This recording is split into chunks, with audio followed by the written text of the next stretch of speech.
বাড়িঘর সাজিয়ে গুছিয়ে রাখার জন্যে আপনার টাকা পয়সার থেকেও পছন্দটা বেশি গুরুত্ব রাখে।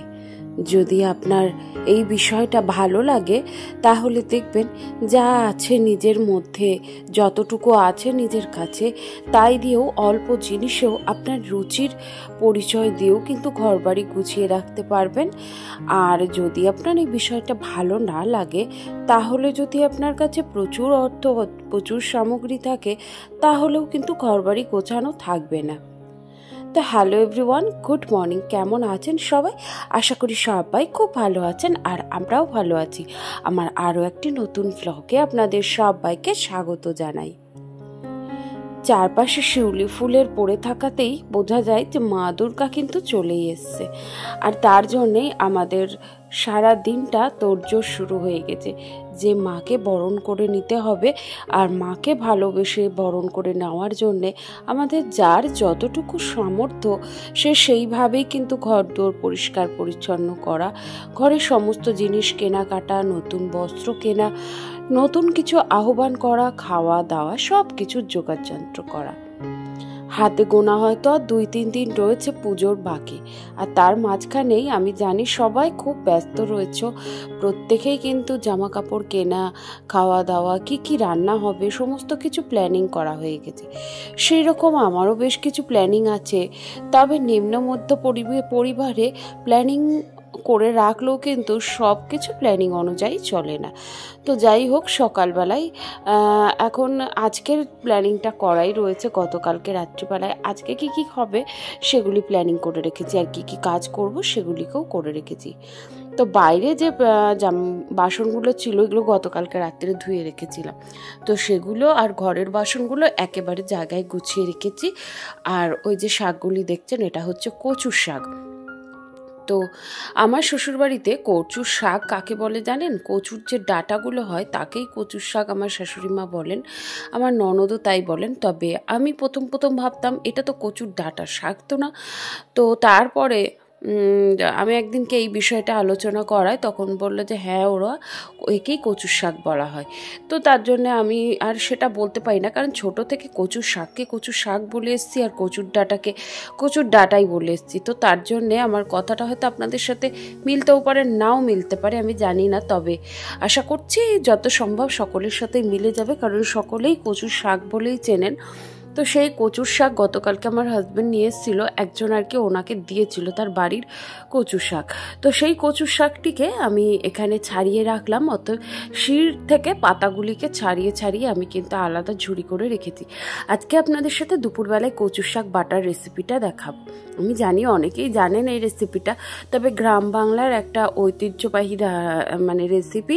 এই রেসিপিটা আমাদের বাপের বাড়ির ওদিকটায় খুব খেয়েছি, তবে আমার শ্বশুরবাড়ির সকলে কিন্তু খুব একটা খায়নি।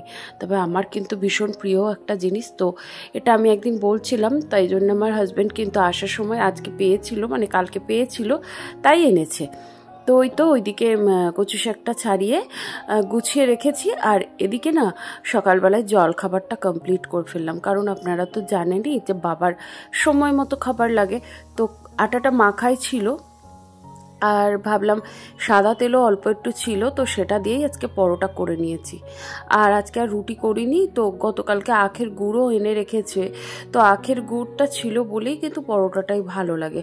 আর আমাদের বাড়িতে আখের গুড় থাকলে আবার পরোটা খেতে সবাই খুব ভালোবাসে, তরকারি না হলেও চলে। তবে আমার আবার একটু পরোটার সাথে তরকারি হলেও কিন্তু ভালো লাগে। তবে ওই যে কি বলুন তো, নিজেকেই তো করতে হবে নিজের খাবারের জোগান। তো সেই জন্যে এখন অনেক কিছুই নিজের পছন্দটাকে নিজে দাবিয়ে রাখতে শিখে গেছি। একটা সময় ছিল বিয়ের আগে, যে সময়টা তরকারি ছাড়া রুটি খেতে পারতাম না, পরোটা খেতে পারতাম না, মুড়ি খেতে পারতাম না। তবে এখন সব কিছু শিখে গেছি, কারণ এখন তো নিজের খাবার আবার নিজেকে জোগাড় করে দিতে হয়, তাই না? আর আগে তো সেটা ছিল না, আগে মাকে করে দিত, মা করে দিত।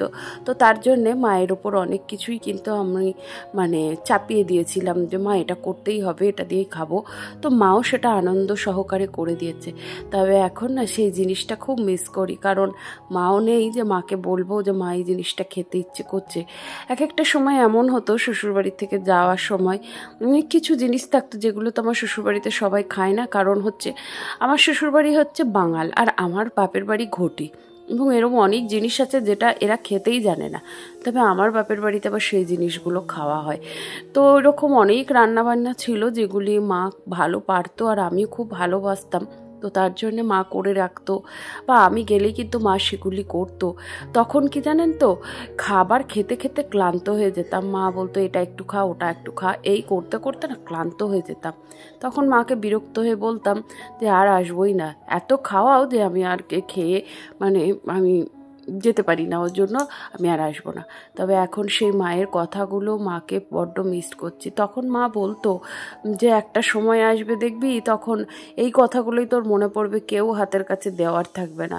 আজকে সত্যি সেই দিনটা কিন্তু না ইচ্ছে সহকারেও কিন্তু খুব তাড়াতাড়ি চলে এসছে আমার জীবনে, যে না এখন আর কেউ নেই বলার যে এটা খা ওটা খা। তা কি আর করব, ভগবানের যা ইচ্ছে সেটাই তো হবে, তাই না? যেটা নিয়তি সেটাই তো হবে। তো যাই হোক, এখন কেউ বলার নেই। তবে এখন আমি সবাইকে বলি কে কী খাবে, কে কী করবে, এই খেয়াল রাখতে রাখতে না নিজের পছন্দ অপছন্দ সব কিছুই দাবিয়ে রাখতে শিখে গেছি। তো যাই হোক, এই দেখুন ওদিকে কচুর শাকগুলো তো দেখতে পেলেন, কালো জিরে রসুন কাঁচা লঙ্কা দিয়ে একটু ভাপিয়ে নিয়ে এইভাবে রেখে দিয়েছি। তো এটা ঠান্ডা হয়ে গেলে তারপরে কিন্তু বাটা করে নেব, তারপরে ওটাকে দেখাবো তারপরের প্রসেসটা আমি কিভাবে করি। গত ভিডিওতে ঝর্ণা এজেন্সি আইডি থেকে দিদিভাই কমেন্ট করেছে, খুব সুন্দর লাগলো, অসংখ্য ধন্যবাদ দিদিভাই, খুব ভালো থেকো, এইভাবেই পাশে থেকো। আর তুমি কেমন আছো? যদি আমার পরের ভিডিও দেখো তাহলে আমাকে অবশ্যই রিপ্লাই দিও। রাজিয়া খান আইডি থেকে রাজিয়া বোন কমেন্ট করেছে, ঘুমিয়ে ঘুমিয়ে তোমার ভিডিওটা দেখছি দিদিভাই, চালু করে রাখলাম, রান্নাগুলো খুব সুন্দর। অসংখ্য ধন্যবাদ রাজিয়া, তোমাকে খুব ভালোবাসা জানাই, আর খুব ভালো থেকো। তোমার তো একটা ছোট ছেলেও আছে, আর তুমি এই ছোট্ট ছেলেটিকে নিয়ে তোমার ভিডিওগুলো আমিও দেখি, হয়তো রোজ দিন দেখার টাইম পাই না, তবে ওই বিকেলের দিকে বসে বসে তোমার ভিডিওগুলো দেখি, খুব ভালো লাগে জানো তো। আর সত্যি তুমি খুব অল্প দিনে খুব সুন্দরভাবে সব কিছুকে মেনটেন করেছো, আর কত সুন্দরভাবে অল্প আয়ের মধ্যে সংসারটাকে চালাচ্ছ, সত্যি দেখে শিখবার মতো বোন। এমন অনেক রয়েছে, তাদের কাছ থেকে অনেক কিছু শেখার রয়েছে। খুব ভালো থেকো বোন, এইভাবেই পাশে থেকো, আর অবশ্যই আমিও তোমার পাশে রয়েছি। সৌরভ গেম আইডি থেকে ভাই কমেন্ট করেছে, খুব সুন্দর দিদি, খুব সুন্দর ভাই, খুব ভালো থেকো, অসংখ্য ধন্যবাদ তোমায়। আর বাড়ির সকলে কেমন আছে? শান্তি ব্লগ অ্যান্ড রান্না আইডি থেকে এক দিদিভাই কমেন্ট করেছে, অনেক সুন্দর হয়েছে দিদিভাই, লাইক দিয়ে নিলাম, ভালো লাগলো, অসংখ্য ধন্যবাদ বোন, খুব ভালো থেকো, সুস্থ থেকো, আর এইভাবেই পাশে থেকো। রুবিনা আমাকে কমেন্ট করেছে, খুব সুন্দর লাগলো দিদিভাই আজকের ব্লগটা, ফুল ওয়াচ করে রেখে দিলাম, খুব ভালো থেকো রুবিনা, আমিও তোমার পাশে রয়েছি, খুব ভালো থেকো, এইভাবেই পাশে থেকো। আর এই যে দেখতেই পেলে ওই যে বাটাটা, সেটাকে তেলের ওপরে দিয়ে আর একটুখানি চিনি দিয়েছি, হলুদ দিয়েছি, দিয়ে সুন্দর করে নেড়ে একেবারে শুকনো করে নিয়েছি। আর এইভাবে খেতে কিন্তু অসাধারণ লাগে। আর এর সাথে আজকে করেছি ডিম দিয়ে আলু দিয়ে ঝোল, সাথে ডাল সেদ্ধ, একটু পেঁপে ভাজা, মায়ের জন্য বাটা মাছ। তো এইগুলো রান্নাবান্না করে স্নান খাওয়া সমস্ত কিছু হয়ে গেছে। আর আজকে না আমার সোনা আমাকে চুল কেটে দিয়েছে। আর আমি তোমাদেরকে জানিয়েছি আগেও যে আমি কিন্তু অনেক ছোট, মানে সোনা যখন 8 মাস 1.5 বছর এরকম, তখন কিন্তু আমি পার্লারের কাজ শিখেছিলাম। তো সেই পার্লারের কাজ শিখতে আমার অনেকটাই সময় লেগেছিল। আর তখন কিন্তু আমার সোনা আমার সাথে পার্লারে নিয়ে যেতাম, কারণ ও খুব ছোট ছিল, আমার কোনো উপায় ছিল না, ওই জন্য ওকে নিয়েই যেতে হতো। তো তখন থেকে না ও আমার সাথে দেখে দেখে অনেক কিছু পার্লারের কাজ কিন্তু ও শিখে গেছে, মানে আমার সাথে ফেশিয়ালের স্টেপগুলো অনেক কিছু আমার সাথে শিখে গেছে। আর এখন তো চুলের কাটিংগুলোও শিখে গেছে। আর এই যে চুল কাটিংটা দেখছেন, এটা কিন্তু ওই কেটে দিয়েছে, মানে সামনেটা লেয়ার আর পিছনটা ইউ কাট। তো এটা ও আমাকে কেটে দিয়েছে। আর সত্যি কথা বলতে কি, ও সেই ছোট থেকে আজ অবধি আমি ওর চুল কাটাতে কোনো পার্লার যাইনি। ওর চুলের কাটিংটাও কিন্তু আমি করে দিই, আর ও কিন্তু সেইগুলো দেখে দেখে আমার চুলের কাটিংটা করে দেয়। আর অবশ্যই বলবেন হ্যাঁ কেমন লেগেছে। যদিও আপনাদেরকে আমি পরে দেখাচ্ছি, আমি খুব বেশি চুলের কাটিং করি না, নর্মালি রাখি। তবুও পুজো বলে কথা, একটু তো নিজেকে সাজিয়ে গুছিয়ে রাখতেই হয়, তাই না?